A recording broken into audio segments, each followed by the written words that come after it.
Ganyan lang pala pagtatanim ng hybrids na palay mga idol. Ayan oh, manipis lang siya mga idol, tapos malayo yung pagitan ng bawat tusok ng palay. Ayan, bakit kaya ganyan yung pamamaraan pag hybrids ang tinatanim mga idol? Ayan oh.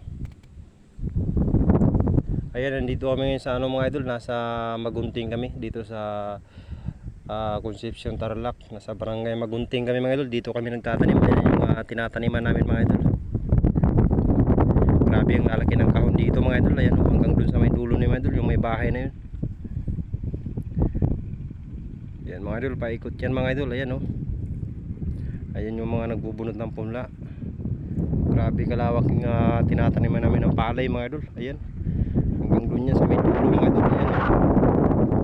Ayan, hanggang dun yan. Ayan oh. Hybrid pala yung tinatanim dito mga idol. Bakit kaya pag hybrids mga idol